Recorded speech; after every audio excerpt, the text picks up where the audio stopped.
Hey, welcome to the first episode of the Plant Strong Cycling Podcast, dedicated to connecting cyclists and motivating you to be a happier cyclist. I'm your host, Bill Jeffrey. Welcome. In our very first episode, we have David Guth, a Batesville native, and he has some tips about Unbound and just endurance cycling in general that I think it honestly helped me before, during, and after the race last year. So I owe David a ton when it comes to my one big event every year. So I thought it would be most appropriate to have him as our first guest. Before we get to David, though, I want you to introduce you to my friend Nolan. Nolan is a coworker of mine, and he works out every day, but he doesn't really ride the bike. And we rode 20 miles the other day together, and he said, I'm going to ride a century ride this summer. I was like, oh, okay. Good luck with that. We should document this, because if you can pull this off, it will be a wild success story. So every episode, we're gonna check in with Nolan and see how his progress is going. Let's just check in with Nolan right now. All right, everybody, meet my friend Nolan Williams. Nolan, we co-host another podcast together. We sure do. And you're gonna be featured in a segment moving forward for a little while, because the other day you said you want to ride a century ride. Yes. This summer. 100 miles this summer. What's the furthest amount of miles you've ridden thus far?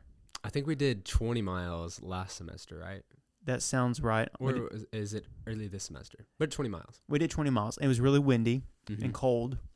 So how did you feel after that 20 miles? I don't think I walked for about 3 days. Okay. So. And you were on a good bicycle too. Yeah. So he's going to ride a Salsa Mamacita, probably half pavement, half gravel. Do we know where I'm going yet? No. It'll probably be pretty flat. Okay. And we will do a low wind day. Optimal conditions. Because your first century ride is going to hurt so bad. I bet. Yeah. Mentally, physically, emotionally, you're going to experience everything. So the plan I'm going to have you on is going to be about 70 miles a week for just a little bit, and then we're going to increase. But the crazy thing is, because you're so new with this, your gains are going to be stupidly awesome. Okay. Like, you're going to see improvement so fast and get so strong so quick. And then you'll start to level off, and then the gains will be slow after that. But you lift every day, right? Or most days? Yep. And you run? Yep. Swim? Nope, not anymore. Used Okay. to swim. All right. But you basically are ready to be molded into a real cyclist. Exactly. So, Will I still be able to run while doing 70 miles a week, or is that way too much? no, you could. It's different muscle groups, I think. Okay. That's what all the nerds say. I don't really know much about it. I know I can't run more than a mile without wanting to fall over and die. What do you expect to gain from this 100-mile ride? I don't know what I expect to gain. I want to set a challenge for myself this summer. I want to accomplish something. And 100 miles seems very lofty. It's the challenge of it, not necessarily like mental focus or like lose weight or anything like that. It's just I want to do it. Have you ever ran a full marathon before? No, I've done a 5K and that's it. How scary does a full marathon seem? That's insane. There's no way. Okay, so I've heard they're equivalent. Are you serious? Yeah. Oh, dang.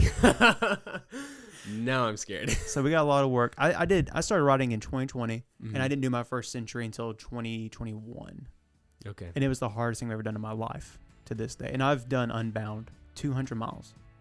And that first time I ever did 100 miles was seriously the toughest thing I've ever done in my life. Wow. Yeah, see, that's what I want to do. I want to do something tough. What a massive challenge he has ahead of him. So here's my interview with David. Hey, David. Doing okay, man? Hey, I'm fine, sir. Good. Hey, you're my first guest on the podcast. No. Yeah, and here's why. I don't want this podcast to be like me just rambling all the time about things that nobody cares about. Okay. So that's why I want it to be about other people, because I know, like, I get obsessed with my own story. And so, anyways, I don't want it to be about me. But what I find most interesting about you, I can kind of catapult from our experience together. And I think other people will find interesting too. So I'm sorry to give you a better heads up, but we're just going to jump straight into it. Here's our story. In June of 2022, I rode bikes over in Cape City with a group of guys. My first gravel ride ever. I borrowed a gravel bike. I had a great time. It was Bobby's bike. Yeah. And they were talking about this guy named David Guth the whole time. And I'm like, okay, that's cool. Like, I wish he was here, you know? And then they were talking about all the crazy accomplishments you've had. And then the next time I rode over there, my second official gravel ride, you were there. and I almost died a couple different times. And somebody did go to the ER. It was crazy.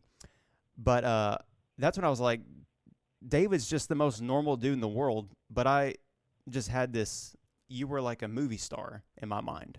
So, and that's because of a race called Unbound. I appreciate what you just said.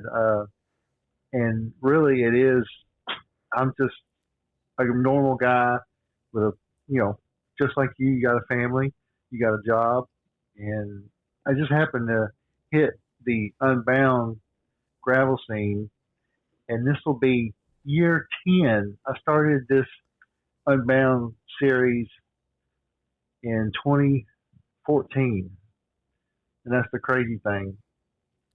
But I'll go more into that. Okay. Go ahead. No, that's perfect, because that's what I'm curious about. It was called the Dirty Kansas, and it started out as a 200-mile gravel race or a gravel ride, and that was like late 2000s. Right. And then you jumped in 2014, and what was the scene like when you jumped in? Well, the crazy thing is, I read an article from Chris Carmichael about doing the race in 2013. And I don't know how I came. I think I was following Chris Carmichael on training some road rides, like local, like Big Dam Bridge down in Little Rock, or some other rides. But I was really into road riding and wanted to get off the road, and saw this article he had written about the Dirty Kansas at the time, now Unbound. And it looked interesting, and thought about doing it, and looked into it a little more. And 2014 was my first year of doing the Unbound ride. And there were, I can't tell you how many people were there, but it was still overwhelming to think how many people were coming out to do 200 miles. And at that time, it still is, but at that time, you tell people you're going to go do 200 miles, and they always say, in one day? I know they ask you that too, don't they? Oh, yeah. Yeah. They say, one day? Or do you have a motor? No, you don't. But so as the gravel scene was coming on in 2014, there wasn't that many gravel bikes.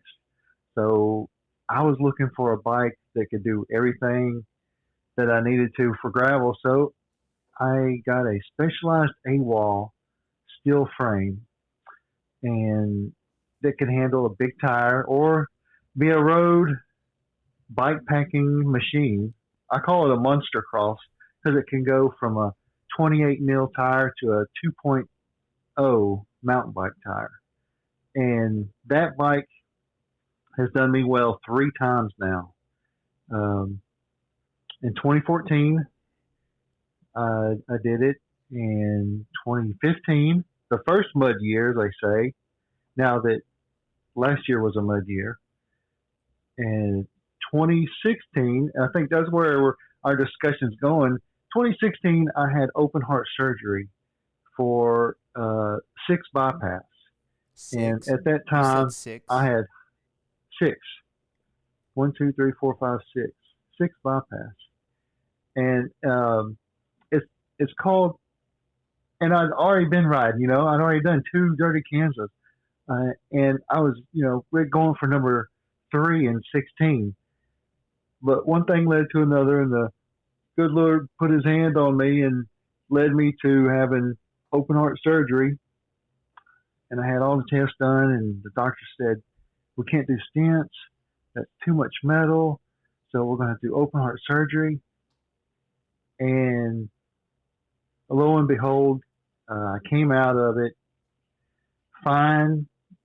And so I didn't do 16, but 17, I went back and got number 3. And number 3, 17 was more of a redemption year of I can still ride. In fact, I can still ride 200 miles. And I'm not trying to say, hey, look at me, by no means, because I didn't do it by myself. Of course, I have, my wife and kids, Laura, behind me all the way. She was like, you know what?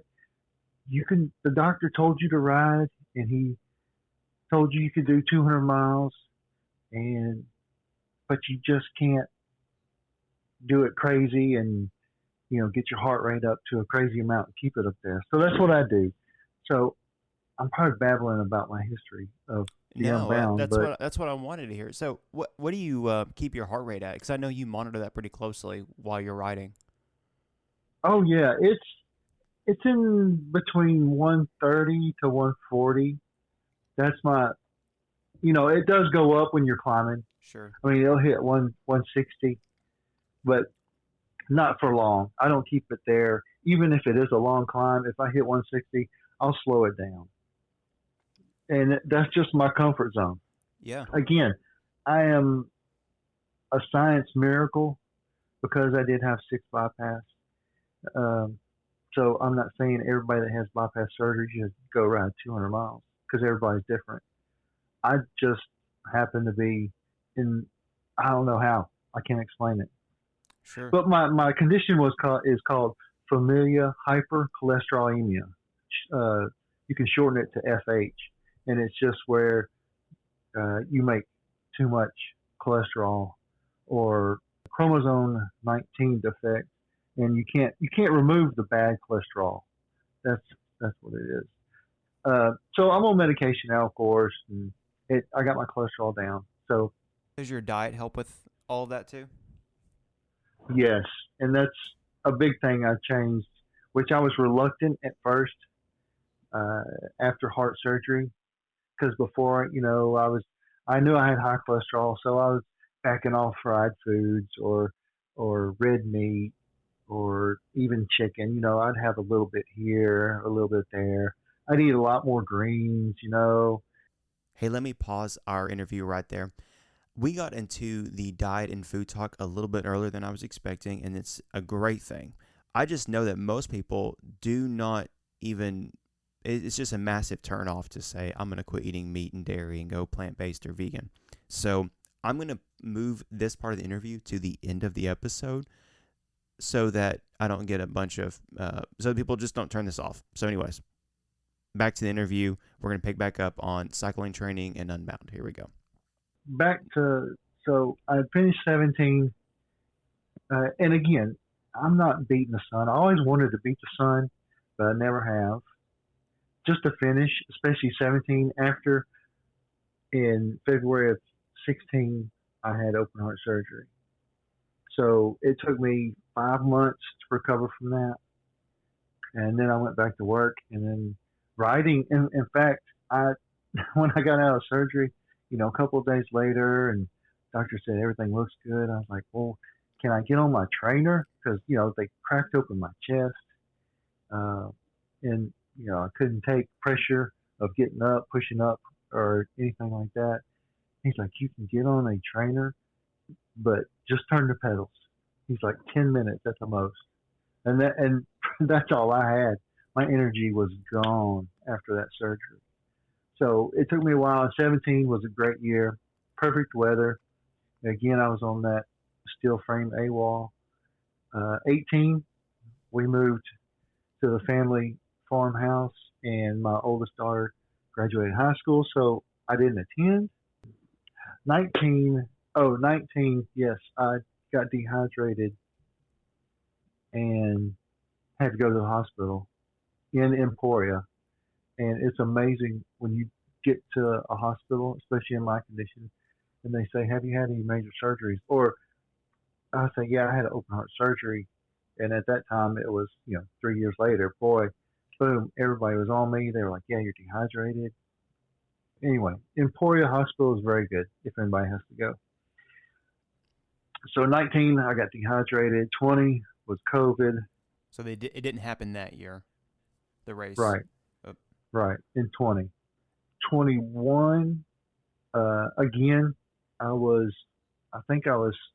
made it to the first rest area or area where your support team is, feeling pretty good, and got an hour and a half, 2 hours away, and felt like I was getting dehydrated again, and I called it quits. So that was because I didn't want to go to the hospital again. Yeah. So that was like 100 miles or close to it in. Yeah. Okay. Yeah. And that was the north route that year, right? Yes. 21. Okay. Yes. Okay. Keep going. And it did get warm. It did get warm. Okay. I have a few more questions about that, but keep going. So 21, you got to about 100 almost, and you thought you were going to dehydrate. Okay. Yeah, and I didn't want to play that game again or go to the hospital. Not that it's just not fun. Yeah, and no. I really wanted, and so 22, I went and hydrated myself all the way over there. We stopped so many times on the way to Emporia because I had to go to the bathroom. I was just drinking water and Gatorade and just getting ready. And 22, I did finish. And that was your 4th completion, correct? That was the 4th. Okay. And now, yeah, I'm thinking, oh man, next year, woo, 23. It's gonna happen. It's gonna happen. You're gonna get your 1,000-mile. Is it a different badge or like a medal or anything? It's a crystal goblet. Are you serious? Yes. Oh my you gosh! Haven't seen it. If you haven't seen it, it's huge. Okay. It takes 2 hands to hold. New life goal, but keep going. Yeah. So 23 last year, and you were there last year. Yep. And you had an amazing story, but my story was just the opposite. And if you haven't listened to Bill's story, you need to. Thanks, because your story is inspirational, but I had the opposite when that rain hit. So, everything's going good. Man, the bike's good, feeling good. Get to the first stop and checkpoint, and sure enough, after the mud section, at mile 10, hiking a bike, and I had done this in 15, so I was like, man, I'm just picking my bike up and start walking. That's what I got to do, and I know it. So I started walking, got to the checkpoint, and Laura and the girls were there, still feeling good. And sure enough, our friend Bobby, Laura was crewing for him also. So as I was coming in, he was going out, and I was like, man, I'm doing good, catching up with Bobby, or, not far behind him. Leave that checkpoint, still rolling. I guess, I don't know what mile the rain hit me, but I took a picture before it hit, and it was just black clouds, and that rain hit, and it took the wind out of my sail. I know it washed you clean, and you felt like, man, I'm on fire. I feel great. It just did the opposite to me because the temperature dropped. I got cold, and it was not fun. In fact, when it was raining, I had my head down, and I was behind 2 guys. And one of them I had met at the Mississippi Gravel Cup earlier in January and February, and he was on a single speed from Louisiana. And we were riding, and I was riding behind him, and it was raining so hard. And I just had my head down, and I looked up one time, and he was gone. I don't know where he went. I thought I was pedaling hard, and that rain just took the wind out of my sail. Yeah. Go ahead. Yeah. So I kept on going. Like I said, the temperature dropped, and I started getting cold. And I got to the Oasis, and I was shivering, which it really wasn't that cold. I mean, I don't know what it dropped down to, but I think my Wahoo said the low for that day that I experienced was like in the mid 60s. That could have been that morning, or it could have been after the rain.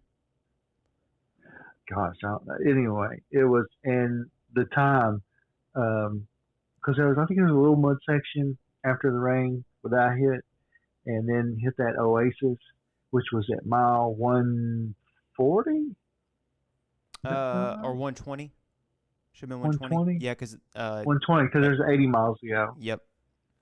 Yeah, because the other checkpoint was at 160.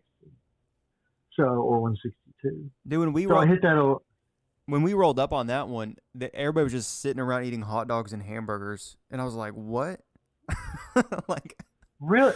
See, they had a few. When I got there were some people just hanging out, but there was a few hot dogs. I guess there was tons of people between me and you, because when I got there was just scraps and a few colas and chips and whatnot. and people were trying to give you a Coke, which was great, man. I mean, it was an oasis. It was wonderful. And I really didn't until then. I didn't think about quitting, but once I got there and I looked at the time, I was like, I still got 80 miles to go, and I did. I did grab my flashlight, my headlight, at the first checkpoint because I knew it was going to start getting dark by the time I hit the second one. I was hoping it wouldn't.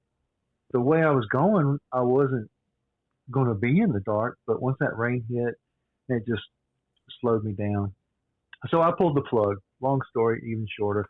I pulled the plug on last year's and got a DNF.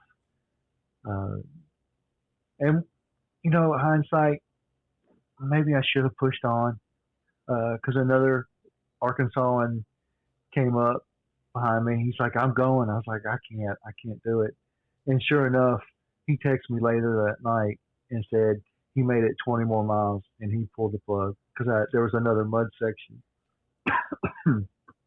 And I was like, well, I'm glad I did because I don't think I could have done another one, but I wish I would. You always wish you would, especially a big event like that. So that makes 3 that I didn't finish. I have a question for you because you're an expert at this. Okay. And this whole episode's gonna be released before Unbound, so I'm hoping that a lot of people will listen to it and be like, hey, this is like what I need to know. What's the difference between finishing and not finishing? And don't say hydration. Don't say hydration because you beat me over. No. You beat me over the head with that before we got started last year, and I was so glad you did. Yeah. Well, and again, when I had gotten the third one after heart surgery, I think the next year when I went back, I was like, you know what? I know what I'm doing. I can do it again. No problem. Finishing, or which one do you want first? Not finishing? Yeah, well, just what's the difference? Like, if you were to say, like, this one thing is you've got to have right, and it's the difference between finishing and not finishing, what would that piece of advice be? I would say not finishing, you will beat yourself up thinking, I could have finished. But then, everybody has their reasons of not finishing. Like, I just couldn't. And that's fine. Hey, it's your choice to pull out of the race, and if you have to, for safety reasons, for your health, or what, I've gone as far as I want to go. I've accomplished what I wanted to. I rode, let's say, 120 miles a day in Emporia, Kansas, in the Flint Hills, and I had fun. I'm done. Okay. I think everybody's got their finish line, but to actually finish this race, if it's 200 miles or if it's 206, which some years it's, just that little extra 203, 206, you're like, I hit 200 miles. If you finish 200 miles, was it 200 miles exactly last year? It was 206. Oh, okay. Yeah. So you finish this. It's overwhelming because you did something that most people are like, I can't even drive 200 miles in a day in my car. And again, it's not to put myself on a pedestal or anybody else who's done it, but the accomplishment of like, I put myself in a position that there was a time I was so uncomfortable, but I saw where I was going and I went to the other side and I made it through that pain, that anguish, the hurt, and my body was telling me, no, don't do it. But once you finish something that long, and it's just not, hey, it's like watching a 2-hour movie. No, this is watching a whole series in a day of a movie, a trilogy, or Stranger Things or whatever. The whole thing in one day. It's unbelievable the feeling you get that you can do it, no matter what your speed is. I mean, yes, the pros do it in sub 10 hours now. It's insane, yeah. But yeah. Yeah. So, and then I've done it in 16. I've done it in 18 hours. And 22, I think it was 19 hours. So, and what speed? As long as you do 10 miles an hour at Unbound, that's what they give you, 20 hours to finish it. 20 hours to finish 200 miles, averaging 10 miles an hour. That's all you got to do. Easy as that. I'm just kidding. Yeah, I know. Well, okay. I've been training from my race this year, which I'm doing the XL. So I've been listening to and rewatching a lot of the vegan cyclist stuff, and I've kind of come up with 10 commandments that that you could say, like, I've condensed from stuff he's talked about. Yeah. And to just help, like, motivate me and get me to that finish line this year. So the first commandment, I just want to throw this out there for you and let you respond to it. And I think you're the perfect person to elaborate on this, because I think you embody this one. But the first commandment I have is to love your family. Yes. He talks about that in depth in several different ways. And I just think that you embody a man who supports his family and receives support, obviously. But yeah, dude. I think what I've been through with the heart surgery, or just trying to do this, get 5, is my family from now. In 14, they didn't go, but I was telling them all about it, and they're like, "Hey, we want to see what you did. We want to support you." So from 2015 on, Laura and the girls have been there. I have 4 daughters, so 2 of the 4 or 1 of the 4 have been there and supported me, being my support crew. In fact, I think support before the race, when you're training and you're away from the house and you're on, let's say, a 15-mile ride just on a Saturday, and hey, I could be at home, or I should be. But if the family's like, "Hey, we know you're going to go out there and ride 50 miles, so you'll suffer here instead of there, and we'll have a good time," I think it's a bigger motivation, especially when your spouse. Laura has been my coach, I would say, better than anything. Especially, she'll see, "Hey, are you riding today?" I'm like, "Well, I think today's rest day." And really, it's not a rest day. It's more of like, "Hey, I don't feel like it. I'll just hang out." Well, probably need to get on the bike today. Well, and I do. But I would say, yeah, family is number 1. That's a good word, David. Who is your riding buddy? Well, it's changed through the years. That's the thing. But I like riding with anybody that will ride with me, because it's just riding. I mean, I like riding with you. I like riding with Bobby.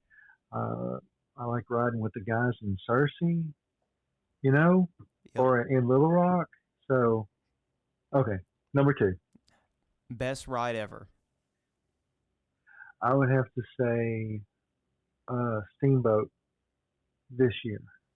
No, I mean in 23. In 23? Steamboat, yeah. You described that as the champagne gravel. Yes. What does that mean? That means it is, I would compare it to Arkansas chip seal. It is that smooth, but still a little rough. Now, don't get me wrong, there's spots where it's rocky, but it's so compact and beaten down that it's take a 35, 40 mil tire and you're good to go. Question 3. What's your perfect day of riding bikes, whether it be like the course, the weather, conditions, etc.? Describe your perfect day of riding. Perfect day of riding is no time limit. It's almost like a wrestling match. No time limit, no disqualification. Yes. Battle royal sort of thing. You leave the house and you tell your wife, she's like, "Where are you going?" Well, I'm gonna go and I'll be back. I don't know. And the day is, a little crisp, cool. You plan out your route to where you hit convenience stations or, restaurant so you can grab some food and just have a day of it. My buddy Nolan is about to start riding bikes. We rode one time recently. We did 20 miles. He was on the Salsa Mamacita mountain bike that I converted into a gravel bike. So he was on a Yes. he was on a good one, and we rode 20 Yeah. miles, and he was done. But he's going to be on campus working with me all summer in the office, and he said he wants to do a century ride. And so I said, okay, we'll do it. We haven't got a date yet. He's about to get married here in a few weeks. But what tips would you give to him as like an amateur cyclist who's wanting to essentially run a marathon this summer and train for it? That's a tough one because 100 miles still to me is a long way, even though I've done 200 miles. Because it's not something you just do in 2-3 hours. I would say condition yourself, get your seat comfortable, go out there and just be consistent, whether it be 10 miles a day, and then throw in another 20 miles, and then when 20 miles feels comfortable, knock it up 5 or 10 more miles. But don't go out and think, hey, I'm going to train for 100, so I got to do 100 to train. That's just, then you might as well just do the 100 and ache and pain through it. I would say just work yourself up to 70 miles. And then when 70 feels comfortable, or even 65, do a metric century at 62. If that feels comfortable, set the next weekend or whenever for the next 100. That's good advice, David. Appreciate you sharing that, man. He runs a little bit. When I told him that riding 100 miles is equivalent to running a marathon, I wish I was videoing because his eyeballs like massive, and then just the like overcome with like despair on his face. So, Right. I don't think he quite knew what he was committing to when he came up with this plan, but he's stuck in it now because we're putting it on social media, so he has to do it.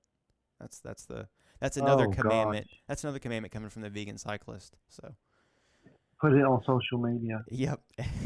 Then future you has to do it. So, Yeah, I know. So, wow. The first actual mileage I did was 50 miles on a Cannondale mountain bike, and this was in the late 90s. A friend of mine from work said, hey, we were living in Georgia at the time. He said, hey, we're going to do 3 Gap, which is a road ride in Dahlonega, Georgia. And there's 3 gaps you can do that climb, and there's a 6 Gap that's 100 miles. And it's just you go up or you go down. But anyway, he said, you're going to do 50 miles, and we'll put road bike tires on your mountain bike. Did you know it rained on me that day? I just remembered that. It rained on me that day. That was my first experience with getting mileage, because I was more of a weekend mountain biker. We'd go do, 15, 25 miles in North Carolina and, call it good, then go eat breakfast. But once I got the bug, I continued to do 50 miles and 70, and finally did 100. So once you get to 100, it's addicting. It is, and you are about to show how addicting it is by doing by biting off the 350. Yeah, I told you why I'm doing it, right? Yeah, we talked about it on the phone. Yeah, that's right.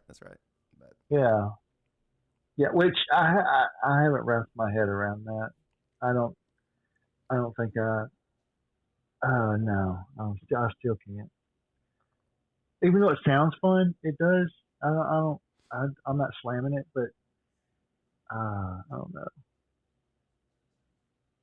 well, I will say this: I'm not ready. I'm not ready for it. And in fact, I had a nightmare about it a few days ago that the race was starting tomorrow, and I had just come to this awareness that the next day I'll be starting this race, and I'm like, I'm not ready. Nothing's about me is ready. So luckily I have a month, but that nightmare felt real. And last year after Unbound, I had nightmares where I was back out there on the course and couldn't get off. Has that ever happened to you? I've had, in fact, they started last night. That's funny you say that. I woke up thinking, and I do it every year. And like I said, this will be I call it my 10-year anniversary for doing this crazy race. Waking up thinking, should I really run those tires? I mean, yes. if it's muddy, shouldn't I go to slicks? Or I don't know. Should I take that carbon bike that is lighter to carry, or should I just? Which I'm not. I'm just taking my tried and true steel frame AWOL. That's the right call, I think. And I'm gonna run 700 by 50 millimeter tires. So. And I've been back and forth still. Yeah, that's the move, though. I think you need to stick to your guns on that. Yeah. But I will say, watching Dylan Johnson on YouTube does not help, calm the tire size fear. No. Because no.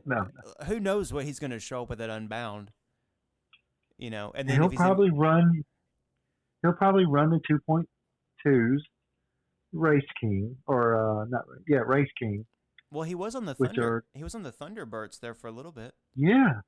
But did he he backed away from them before Mid-South, didn't he? He rode something else. Yep.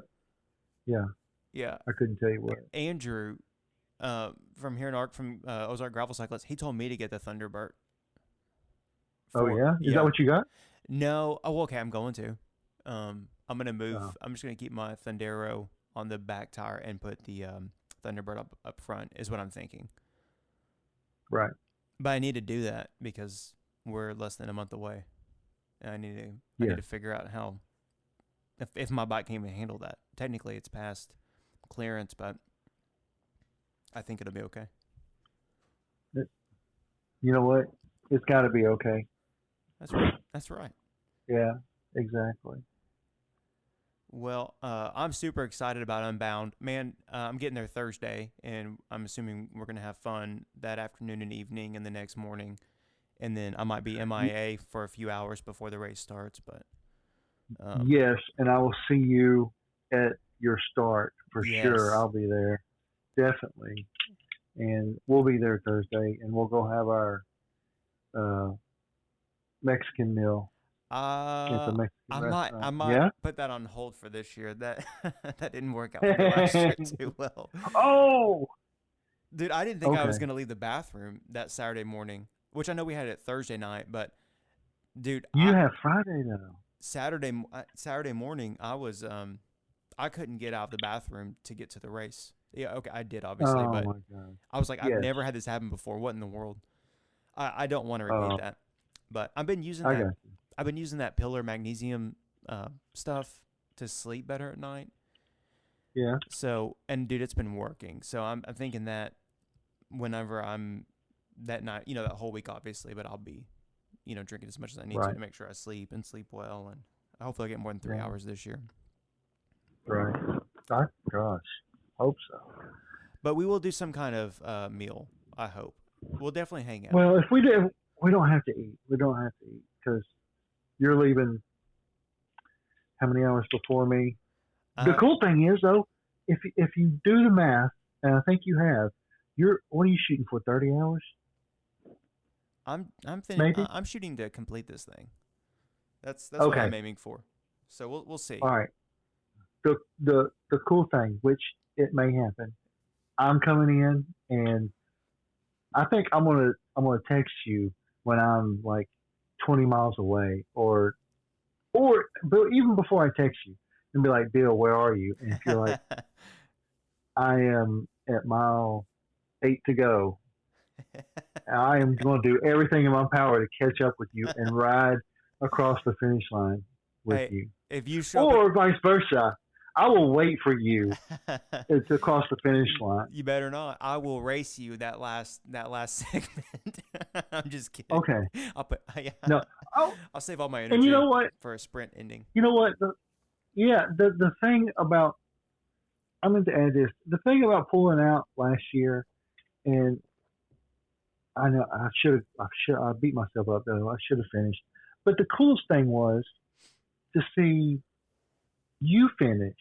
You know, the excitement on your face when you cross that finish line.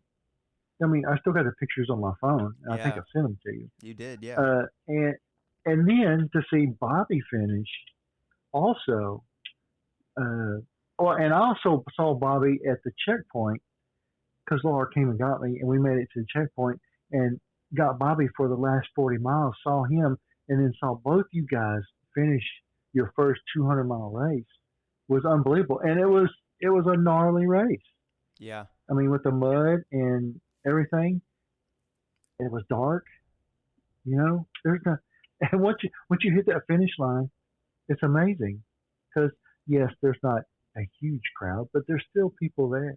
Yeah. But to see you guys finish, that helped me realize that, hey, I made the right call, because I wouldn't have been there. I would have been, an hour behind Bobby or whatever, probably. Yeah. Well, there's three things I remember from crossing the finish line. Number one is how thankful I was to see you and your family, and so I really do, like, I wish you could have finished, but Yeah. second best thing is you being there really meant a lot to me, and was Well, that's cool. I appreciate it. It was some support I needed personally, so Yeah. I really do appreciate that. And then Andrew from Ozark Cyclist, he gave me a huge hug, and that meant a lot too. Yeah. The third thing I remember is that you like crossed the finish line. I felt good. I imagine a lot of people just felt done and dead. And right. As soon as you cross the finish line, before you even stop, they're trying to hand you your finishing stuff, and I'm like, if I let go of my bike, I'm gonna fall. Like, my bike's gonna fall. Right. Like, why are you trying to hand me something right now? But it's comical in hindsight, but in the moment, it feels overwhelming. But yeah, oh yeah. But no, I really do appreciate that. I'm glad it means something to you too, because it really meant a ton to me. So thank you for doing that. And then getting back to my hotel room too, and driving me over so I didn't have to ride the extra 3 miles. Yeah, well, that would have hurt, man. Yeah. Well, then I couldn't sleep though. I mean, I'm up, playing on my phone and waiting for Bobby to get back, and so the fact that Bobby threw up blows my mind. Why? Just because when I throw up, I'm done. I mean, even if I'm like asleep, like, it takes everything out of me when I throw up. And so, I mean, obviously, I think that's what you're doing. But the fact that he kept going, and then he was even driving back to the hotel and hangs up on me. He's like, "Yeah, I was thrown up again." I'm like, "How are you walking? How are you doing anything?" That dude's like a different level of tough that I want. So yeah, he was a runner for so many years, and he knows what he can put his body through and still compete or finish something, which, and then and everybody says, hey, Unbound is an eating contest, which is true, but it depends what you eat. But if you're packing your stomach, which I can't do anymore, I can't eat gels because they just sit in my gut, and oh my gosh, it's the worst feeling ever. And you wish you want to puke. Yeah. And all the gels and the energy drink and just everything, a slice of pizza, it's unbelievable. It's such a fine line too. Like, if you don't eat enough to make yourself a little sick, you might as well have not eaten at all, and in which case that can backfire on you too. Right. It really is crazy how much. I don't think I lost any weight riding those 200 miles last year as much as I was eating and drinking, and then eating afterwards too. Nothing. Yeah. So we'll see. But I'm in the same boat you are. I feel like I'm ready, but I'm not ready. Like I should have gone on the bike today or the trainer, but you know what? I had other things to do. That's the real world that we live in for some of us. Yeah, and I'm a firm believer that not training strategically and recovering obviously has its benefits that you really don't know how they're going to pay off until the race begins. So Exactly. what you did today Recovery. may be the key factor in getting your 1,000-mile goblet. So, Yeah. Yes. dude, I hope so. I promise you, if we cross that finish line at the same time, that will be as equal value in my mind to get to see you do that as it will be for me to do what is absolutely impossible, which is to complete the XL.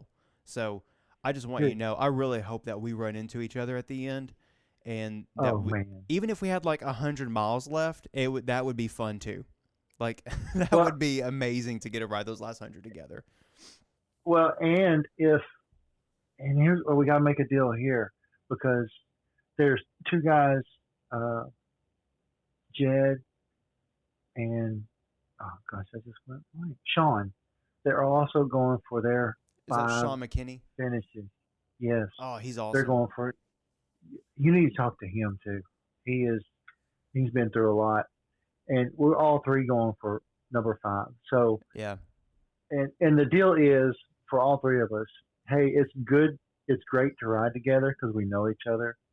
It's also, hey, there's gonna be times when I'm high and I feel great, and there's gonna be times when I'm low and I don't want to go. That's so you.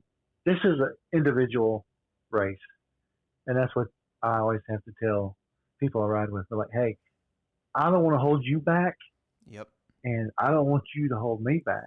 So you ride your ride, and if we do hook up with 100 miles to go and everything's peachy, yeah, let's roll in together. But if you're down, I'm gonna try to bring you up for a little bit. Like, hey man, come on, let's ride this together. If you're like, no, I don't want any help, I'll leave you alone.